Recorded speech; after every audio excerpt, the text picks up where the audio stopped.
Hello everyone, how are you all? I hope well and good. As you know, myself is Anil Kumar and I am here at this platform for subject zoology especially. तो आज के session में हम biology जो हमारा subject है, यानी कि बेसिकली मैं बात करूं हमारा नीट यूजी का जो सिलेबस होता है उसमें 4 सब्जेक्ट्स जो होते हैं वो हमारे इंक्लूड रहते हैं। ठीक है, अब कौन कौन से 4 सब्जेक्ट हैं उनमें हमारा पहला सब्जेक्ट आता है फिजिक्स, दूसरा सब्जेक्ट आता है केमिस्ट्री, तीसरा सब्जेक्ट आता है बॉटनी और नेक्स्ट आता है जियोलॉजी। तो मैं बात करूं जैसे कि नीट यूजी की, ठीक है, नीट यूजी जो से हमारा एग्जाम है इसमें फिजिक्स आता है, केमिस्ट्री आता है, बॉटनी आता है, देन हमारा जियोलॉजी आता है। ठीक है, तो फिजिक्स अपना सेपरेट है, केमिस्ट्री सेपरेट है, लेकिन बॉटनी और जियोलॉजी जो है हमारे एक मेजर ब्रांच बायोलॉजी के अंडर आते हैं। ठीक है, तो हमारी मेजर ब्रांच बायोलॉजी जो है इसके अंडर हमारे बॉटनी और जियोलॉजी वाले सेक्शन इंक्लूड रहते हैं। ठीक है, तो इन्हीं चीजों को समझने के लिए मतलब जो सेगमेंट है बायोलॉजी वाला जिसमें बॉटनी और जियोलॉजी इंक्लूड है, इसे समझने के लिए हमने आज का सेशन रखा है। और इस सेशन में आज स्पेशली हम बायोलॉजी की जनरल इंट्रोडक्शन की बात करेंगे। जैसा कि हमारी थीम जो है इसमें लिखा हुआ है कि जनरल इंट्रोडक्शन टू बायोलॉजी। ठीक है, तो इसे हम देखेंगे। इसे देखने के लिए हमने कुछ एक स्टफ जो है वो डिजाइन करा है जिसमें बायोलॉजी की जनरल और बेसिक इंफॉर्मेशंस दी गई है। तो हम देख लेते हैं एक बार के लिए। तो हमारा बायोलॉजी जो है, जो वर्ड बायोलॉजी है, ये 2 वर्ड से मिलकर बना है। पहला है हमारा बायो या फिर बायोस, दूसरा है हमारा लॉजी या फिर लोगोस। ठीक है, तो इसमें जो बायोस या बायो वर्ड है इसका मतलब होता है लाइफ या लिविंग बीइंग। ठीक है, और जो हमारा लॉजी या लोगोस वर्ड है इसका मतलब होता है टू रीड या फिर स्टडी। ठीक है, किसी भी मटेरियल को, किसी इन द सेंस सब्जेक्ट को पढ़ना जिसमें लाइफ और लिविंग बीइंग्स इंक्लूड हैं, उसे अपन क्या बोलते हैं, बायोलॉजी। तो इस वर्ड मीनिंग के हिसाब से बायोलॉजी क्या है हमारा, biology is the study of life और लिविंग बीइंग। ये जनरल डेफिनेशन हमारे बायोलॉजी सब्जेक्ट का हो गया। लेकिन ऐसा सीधा बोल देने से कि लाइफ और लिविंग बीइंग्स को स्टडी करना ही बायोलॉजी है, तो ये मतलब द मीनिंग ऑफ बायोलॉजी नहीं होता है। तो इसलिए अपन स्टैंडर्ड मैनर की ओर चलते हैं, यानी कि स्टैंडर्ड डेफिनेशन ऑफ बायोलॉजी को डिस्कस करते हैं। तो उसके लिए हम देखते हैं कि द बायोलॉजी जो है is the branch of science, science की ब्रांच है, because science is a major branch which includes biology, physics, chemistry etcetera. जो the branch of science that primarily deals with structure, structure यानी कि कैसी structure है, function, growth, evolution and distribution of life और living beings. इसे अपन क्या बोल देते हैं, बायोलॉजी बोल देते हैं। सिंपल सा मतलब ये है कि साइंस की ऐसी ब्रांच जिसके अंडर हम लाइफ या फिर लिविंग बीइंग्स की स्ट्रक्चर, उनके फंक्शन और उनकी ग्रोथ, उनके इवोल्यूशन और उनके डिस्ट्रीब्यूशन। ठीक है, डिस्ट्रीब्यूशन का मतलब होता है किसी स्पेसिफिक जियोग्राफिकल एरिया में कौन कौन से लिविंग बीइंग्स फाइंड आउट होते हैं या मिलते हैं। ठीक है, इन सबको डिटेल स्टडी करना, उसे ही क्या बोल देते हैं अपन, बायोलॉजी बोल देते हैं।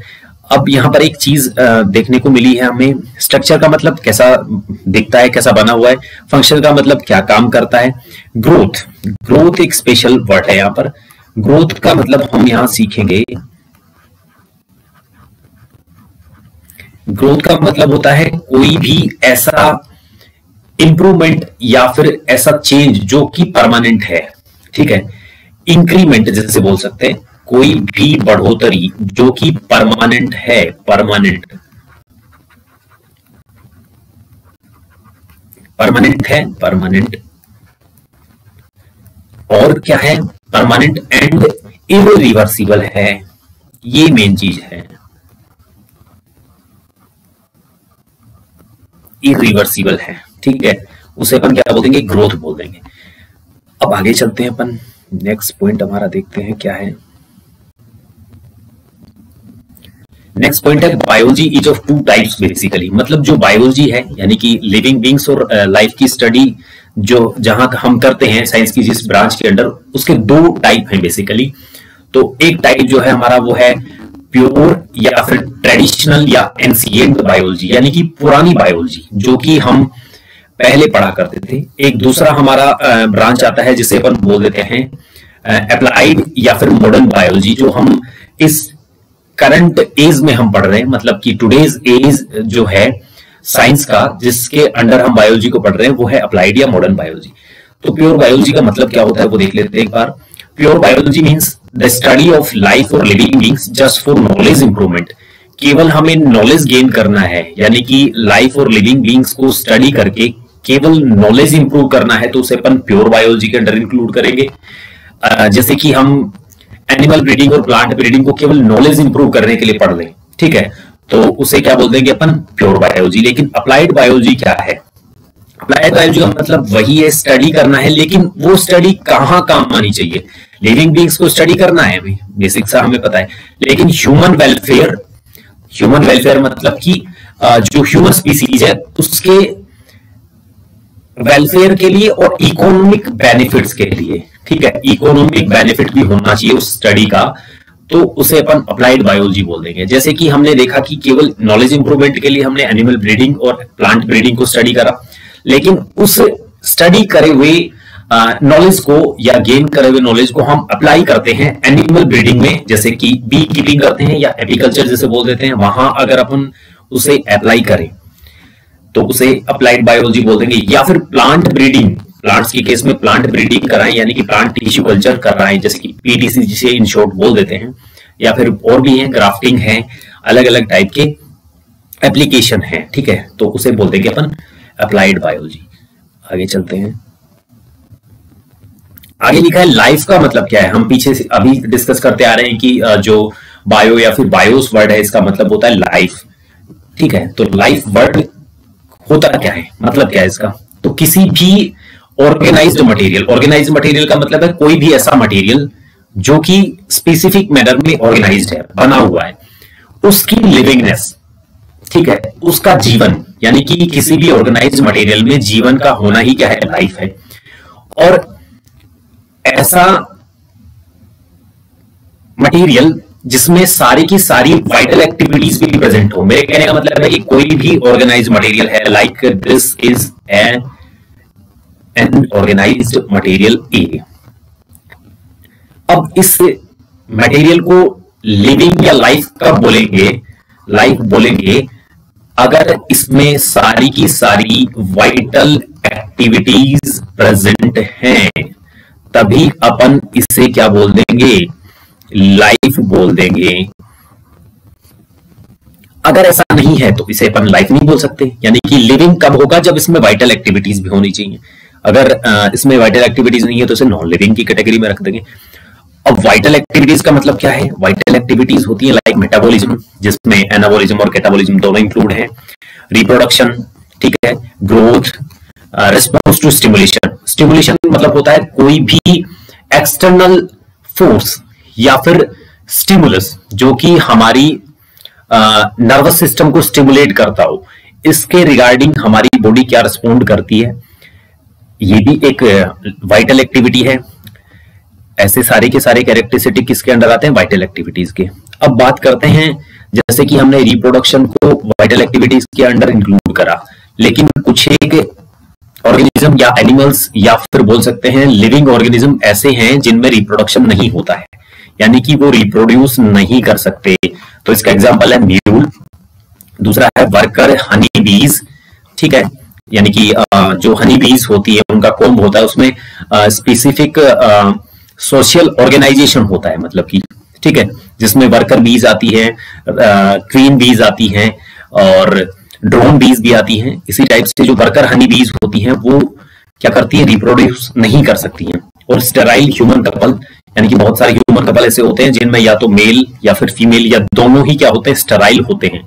तो स्टेराइल का मतलब होता है रिप्रोडक्टिवली नॉन फंक्शनल। ठीक है, अब है लाइफ का बेसिक मतलब देख लेते हैं। लाइफ क्या है? एक तरीके की एनर्जी है या फिर एक तरीके की पावर है जो कि लिविंग मटेरियल या फिर सब्सटेंसेस में प्रेजेंट रहती है और सारी की सारी वाइटल एक्टिविटीज उनमें होने वाली जो हैं उनके लिए रिस्पॉन्सिबल भी होती है। मेरे कहने का मतलब यह है किसी भी ऑर्गेनाइज्ड मटेरियल में अगर लाइफ है तो इसका मतलब क्या है?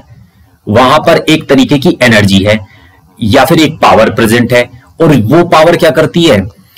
उस लाइफ को डिफाइन करती है किसके थ्रू? बहुत सारी वाइटल एक्टिविटीज के थ्रू। ठीक है, तो ये हो गया लाइफ। नेक्स्ट स्लाइड पर अपन मूव करते हैं। नेक्स्ट स्लाइड जो है वो हमारी है लिविंग और बायोलॉजिकल मटेरियल होता क्या है, ये चीज हमें देखनी है।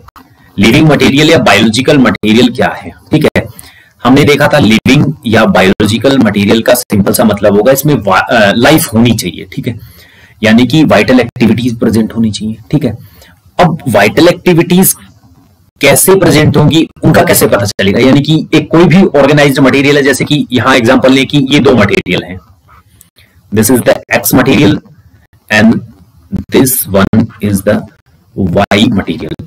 अब इन दोनों में से लिविंग या नॉन लिविंग, लिविंग या नॉन लिविंग कैसे डिफाइन करेंगे? दोनों ऑर्गेनाइज्ड मटेरियल है, कोई ना कोई केमिकल कंपोजिशन है, तो इन दोनों को डिफाइन करने के लिए देखते हैं एक ऐसा कॉम्प्लेक्स मिक्सचर जो कि बहुत सारे मॉलिक्यूल से मिलकर बना है, लेकिन उसमें एक कैरेक्टरिस्टिक होना जरूरी है। यानी कि ये भी एक केमिकल है, एक्स केमिकल से मिलकर बना है, ये वाई केमिकल से मिलकर बना है, लेकिन लिविंग और नॉन लिविंग को डिफाइन करने के लिए हम चेक करेंगे, देखेंगे कि अगर यह मटेरियल यानी कि जो ये कॉम्प्लेक्स मटेरियल है ये केमिकल एनर्जी को अगर बायोलॉजिकल एनर्जी में कन्वर्ट कर देता है, दैट मींस ये क्या है? ये लिविंग है, नॉन लिविंग नहीं है।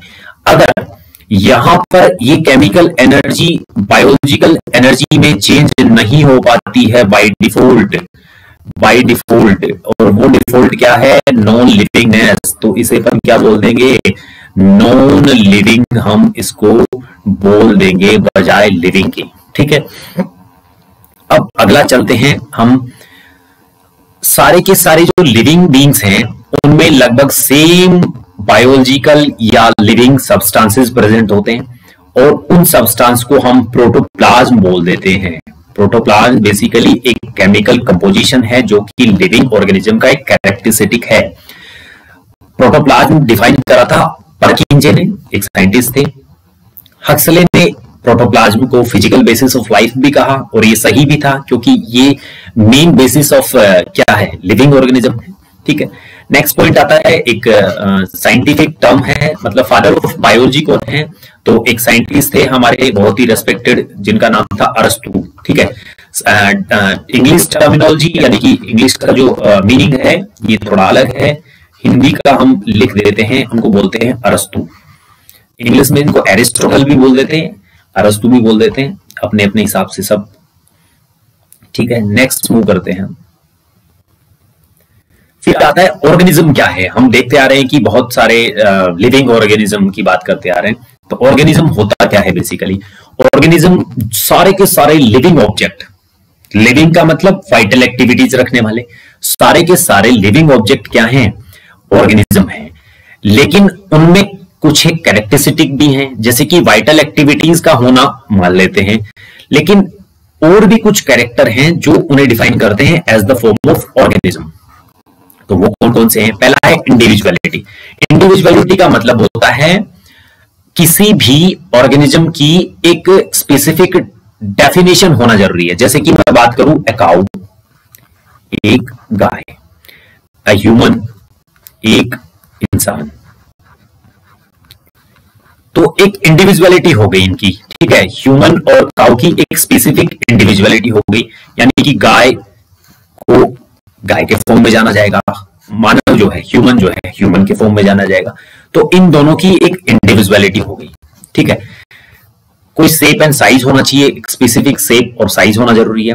केमिकल ऑर्गेनाइजेशन होना चाहिए, जिसकी हमने बात करी, कोई भी केमिकल कंपोजिशन प्रोटोप्लाज्म बोल देते हैं। सेलुलर ऑर्गेनाइजेशन होना चाहिए। सेलुलर ऑर्गेनाइजेशन का मतलब है बहुत सारी सेल्स प्रेजेंट होनी चाहिए। ऐसा जरूरी नहीं है, देखो बहुत सारी सेल हो, मैं बात बता देता हूं एक बार आगे डिफाइन करके। अगर यूनिसेलुलर है, यूनिसेलुलर है तो उसमें क्या होगा, एक सेल होगी, लेकिन वहां मल्टी सेलुलर भी आता है। एक मल्टी सेलुलर अगर है तो वहां पर मल्टीपल सेल्स होंगी, ठीक है। एक्स का मतलब मल्टीपल है, मतलब मोर देन 2 सेल्स होंगी, ठीक है। तो सेलुलर ऑर्गेनाइजेशन यूनिसेलुलर में भी है क्योंकि एक सेल प्रेजेंट है वहां पर, और मल्टीसेलुलर में भी है क्योंकि बहुत सारी सेल्स प्रेजेंट है वहां पर, ठीक है। ये हो गया। मेटाबॉलिज्म हमने देखा था कि एनाबॉलिज्म और कैटाबॉलिज्म दोनों इसमें इंक्लूड रहते हैं। न्यूट्रिशन, न्यूट्रिशन का मतलब क्या है? न्यूट्रिशन का मतलब होता है फीडिंग कराने के लिए जिस प्रोसेस का जो भी लिविंग ऑर्गेनिज्म है यूटिलाइज करते हैं उसे न्यूट्रिशन बोल देते हैं। ग्रोथ, ग्रोथ हमने देखा था कि कोई भी परमानेंट या फिर इरिवर्सिबल जो गेन होता है लिविंग ऑर्गेनिज्म में उसे ग्रोथ बोलते हैं। लोकोमोशन का मतलब होता है किसी एक लोकेशन से, एक साइट से दूसरी साइट को जाना, ठीक है, उसे बोल देते हैं लोकोमोशन। लोकोमोशन बहुत से कामों के लिए होता है, जैसे कि फीडिंग के लिए होता है, ब्रीडिंग के लिए होता है, डिफेंस के लिए होता है, ठीक है। रेस्पिरेशन, रेस्पिरेशन का सिंपल सा मतलब होता है किसी भी फूड मटेरियल का, ठीक है, ऑक्सीजन की प्रेजेंस में टूटना और एनर्जी प्रोवाइड कराना, ठीक है, एनर्जी का प्रोडक्शन करना, उसे रेस्पिरेशन बोल देते हैं, जो कि ब्रीदिंग से डिफरेंट है। एक्सक्रीशन, जैसे कि एक्सक्रीशन होना चाहिए। एक्सक्रीशन का मतलब होता है जो भी रेस्पिरेशन हुआ, यानी कि रेस्पिरेशन में बेसिकली होता क्या है मैं बता देता हूं आपको। फूड मटेरियल है, ऑक्सीजन की प्रेजेंस में टूटता है, यानी कि इसका ऑक्सीडेशन होता है, बनती है एनर्जी प्लस नाइट्रोजनस वेस्ट।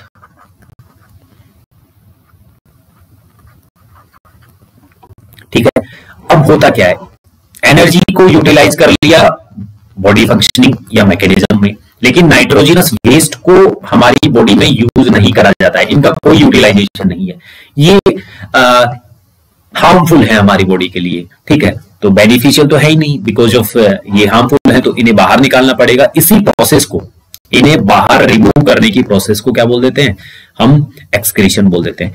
ये एक्सक्रीशन जो होता है वो बेसिकली जो नाइट्रोजनस वेस्ट होते हैं वो लिक्विड फॉर्म में एक्सक्रीट करे जाते हैं या रिमूव करे जाते हैं एज द फॉर्म ऑफ, जैसे कि ह्यूमन बींग्स के केस में बात करें तो यूरिन, और ये डिफिकेशन से डिफरेंट है, ये भी हम फर्दर डिस्कस करेंगे।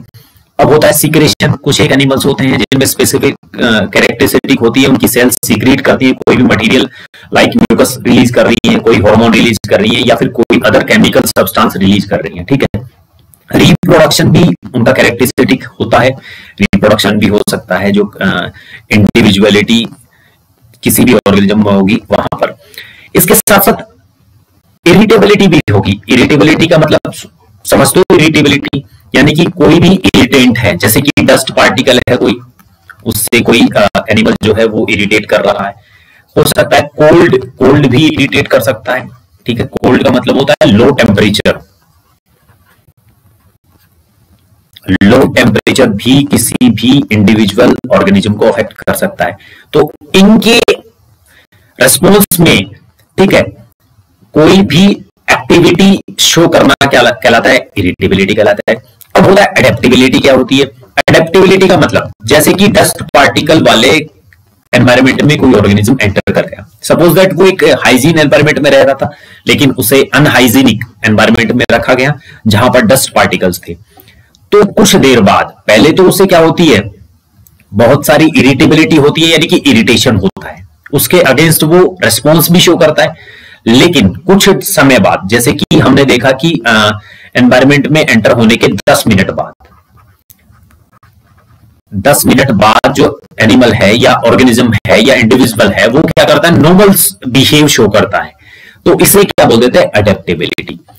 अडेप्टेबिलिटी के लिए अपन एक स्टैंडर्ड वर्ड भी यूज कर सकते हैं जिसे अपन एक्लेमेटाइजेशन बोल सकते हैं।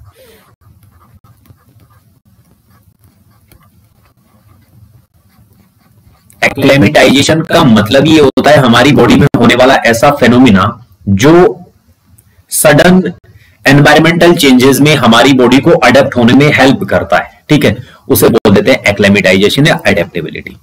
ठीक है, नेक्स्ट अपन चलते हैं। ऑर्गेनिज्म जो है उनके एग्जांपल्स क्या क्या हैं, यानी कि हमने देखा कि ऑर्गेनिज्म में इंडिविजुअलिटी होनी चाहिए, मेटाबॉलिज्म होना चाहिए, न्यूट्रिशन होना चाहिए, बहुत सारे कैरेक्टरिस्टिक देख लिए, लेकिन इनके अंडर आता कौन है? तो पहला एनिमल्स है, दूसरा प्लांट्स हैं और तीसरा माइक्रोब्स हैं। ये 3 स्पीसीज हैं जो कि ऑर्गेनिज्म के अंडर आती हैं। अब हम बात करते हैं बायोलॉजी जो है वो सेपरेट 2 ब्रांचेज रखती है, जिनमें पहली ब्रांच है जूलॉजी, दूसरी ब्रांच है बॉटनी। अब जूलॉजी का बेसिक सा मतलब है स्टडी ऑफ एनिमल्स, जिनको अपन मेटाजोन्स भी बोल देते हैं। मेटाजोन का मतलब होता है मल्टी सेलुलर यूकैरियोटिक ऑर्गेनिज्म। ठीक है, मल्टी सेलुलर क्या होते हैं, यूकैरियोटिक क्या होते हैं, इनको भी हम फर्दर डिस्कस करेंगे। अब यहां पर जैसे कि बायोलॉजी को हमने डिस्कस करा था कि बायोलॉजी 2 टाइप्स की होती है, 2 प्रकार की बायोलॉजी है, जिसमें प्योर या एंशिएंट या फिर ट्रेडिशनल यानी कि पुरानी वाली बायोलॉजी, और नई वाली यानी कि मॉडर्न या फिर अप्लाइड बायोलॉजी। वैसे ही हमारी जियोलॉजी भी 2 टाइप की है, प्योर या फिर ट्रेडिशनल जियोलॉजी या एंशिएंट जियोलॉजी। ठीक है, पुरानी वाली। तो इसका मतलब है कि अपन मेटाजोन्स या एनिमल्स को स्टडी करेंगे किसके लिए? केवल नॉलेज इंप्रूवमेंट के लिए, और उसके एग्जाम्पल होंगे फिजियोलॉजी जैसे कि एनिमल फिजियोलॉजी और एनिमल एम्ब्रियोलॉजी। अब ऐसे ही जियोलॉजी में अप्लाइड जियोलॉजी भी होगी, बेसिक सा पता है हमें। अप्लाइड जियोलॉजी भी क्या होगा? अप्लाइड जियोलॉजी का मतलब है कि मेटाजोन्स या एनिमल्स को स्टडी करेंगे अपन और उसे अप्लाई करेंगे। कहां अप्लाई करेंगे? किसी भी मेडिकल फील्ड में। ठीक है, जिससे क्या होगा, जैसे कि ह्यूमन फिजियोलॉजी को रीड आउट करके या स्टडी करके हम अगर मेडिकल फील्ड में उसे अप्लाई करेंगे तो बहुत सारे डिजीज जो हैं उनका रीजन पता चलेगा, उनका ट्रीटमेंट पता चलेगा। ठीक है, ऐसे ही एम्ब्रियोलॉजी को वहां पर डिस्कस करेंगे। ठीक है, तो ये हो गया अप्लाइड जियोलॉजी, यानी कि एनिमल्स की स्टडी करना या मेटाजोन्स की स्टडी करना for the human welfare and the economic benefits. अब मेटाजोन हमने देखा था कि मेटाजोन का मतलब क्या होता है। मेटाजोन हमने बेसिकली देखा था कि मल्टीसेलुलर जो ऑर्गेनिज्म होते हैं उनको मेटाजोन बोल देते हैं, लेकिन एक और चीज एड ऑन कर देते हैं, वो होती है मल्टीसेलुलर होना जरूरी है। ठीक है, लेकिन उसके साथ साथ होलोजोइक मोड ऑफ न्यूट्रिशन होना चाहिए। न्यूट्रिशन का मतलब क्या है? ऐसी प्रोसेस जिसके थ्रू हम क्या करते हैं? फीड करते हैं खुद को। ठीक है, लिविंग ऑर्गेनिज्म। तो होलोजोइक मोड ऑफ न्यूट्रिशन होना जरूरी है, साथ में मल्टी सेलुलरिटी होनी चाहिए, तो वो क्या कहलाएंगे? मेटाजोन कहलाएंगे। और इन्हीं मेटाजोन्स को अपन एनिमल्स भी बोल देते हैं, हमने देखा था। अब देखते हैं होलोजोइक मोड ऑफ न्यूट्रिशन का मतलब क्या होता है। होलोजोइक वर्ड है, इसमें देखो हमने वर्ड मीनिंग बनाया हुआ है। होलो का मतलब होता है होल, जोक्स का मतलब जोक्स, जोल्स भी बोल सकते हैं, ऑफ एनिमल, यानी कि ऐसा हेटेरोट्रॉफिक मोड ऑफ न्यूट्रिशन जिसमें इंजेक्शन ऑफ फूड और इंटरनल प्रोसेसिंग ऑफ फूड होती है। ठीक है, अब मैं बताता हूं क्या होता है। हेटेरोट्रॉफिक का मतलब, हेटेरो का मतलब होता है डिफरेंट या फिर अनदर, और ट्रॉफिक का मतलब होता है नरिशमेंट, यानी कि होलोजोइक मोड ऑफ न्यूट्रिशन जो होता है इसमें जो एनिमल होते हैं वो किसी दूसरे एनिमल पर फीड करते हैं, और ये जो फीडिंग होती है वो इंजेक्शन ऑफ फूड और internal processing of food. Injection का मतलब होता है खाना, ठीक है, किसी भी फूड मटेरियल को खा लेना, और इंटरनल प्रोसेसिंग का मतलब होता है उसका डाइजेशन होना, उनका एब्जॉर्प्शन होना, एलिमिनेशन होना। ठीक है, ये सारा का सारा एसिमिलेशन एंड एलिमिनेशन ये चीजें होती हैं। पहले इंजेक्शन होता है, देन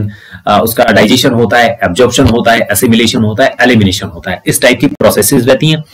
और जो फूड मटेरियल होता है वो सॉलिड फॉर्म में हो सकता है और लिक्विड फॉर्म में हो सकता है। ठीक है, तो ये हो गया होलोजोइक मोड ऑफ न्यूट्रिशन। फिर उसके बाद चलते हैं हम, मल्टी सेलुलर का मतलब क्या होता है। एक मल्टी सेलुलरिटी और यूनिसेलुलरिटी कैरेक्टरिस्टिक होता है। मल्टी सेलुलर का मतलब होता है कोई भी ऑर्गेनिज्म जिसमें बहुत सारी सेल्स हैं, multiple cells, more than 2 cells are present, then we will call that animal as multi cellular. ठीक है, and that characteristic will be known as multi cellularity. Eukaryotic या यूकैरियोट क्या होते हैं, ये हमने देखा था कि multi cellular eukaryotes are known as the animals. तो यूकैरियोट का मतलब होता है किसी भी ऑर्गेनिज्म की सेल्स और उन सेल्स का न्यूक्लियस अगर किसी भी न्यूक्लियर एनवेलप में एनक्लोज्ड है, बंद है, यानी कि मैं बात करूं कि ये किसी ऑर्गेनिज्म की एक सेल है और ये उस सेल का न्यूक्लियस है। अगर ये न्यूक्लियस इस टाइप की किसी एनवेलप में क्लोज्ड है, बंद है, तो हम बोल देंगे ये सेल क्या है, यूकैरियोटिक सेल है। अगर ऐसा नहीं है, ये एनक्लोज्ड नहीं है, तो अपन उसे प्रोकैरियोटिक बोल सकते हैं। फादर ऑफ जियोलॉजी वही एरिस्टोटल है, हमारे अरस्तु साहब। ठीक है, अब बात करते हैं बॉटनी।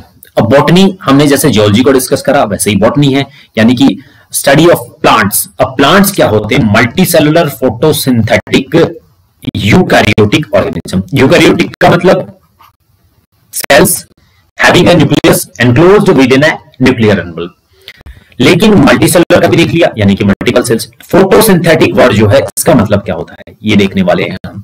तो प्लांट्स क्या है, मल्टीसेलुलर फोटोसिंथेटिक यूकैरियोट एनिमल्स हैं। फर्दर हम चलते हैं, हमारे बॉटनी भी जैसे कि जियोलॉजी थी उसी टाइप से दो टाइप की है। प्योर ट्रेडिशनल बॉटनी, जिसमें प्लांट्स की स्टडी नॉलेज इंप्रूवमेंट के लिए करेंगे ओनली, जैसे कि प्लांट फिजियोलॉजी को पढ़ा, प्लांट एम्ब्रियोलॉजी को पढ़ा। ठीक है, अप्लाइड या मॉडर्न बॉटनी, इसमें प्लांट्स की स्टडी करेंगे ह्यूमन वेलफेयर और इकोनॉमिक बेनिफिट्स के लिए। जैसे कि किसी भी प्लांट फिजियोलॉजी के सेगमेंट को या प्लांट एम्ब्रियोलॉजी के सेगमेंट को अपन क्या करेंगे, अप्लाई करेंगे ह्यूमन वेलफेयर और इकोनॉमिक बेनिफिट्स में।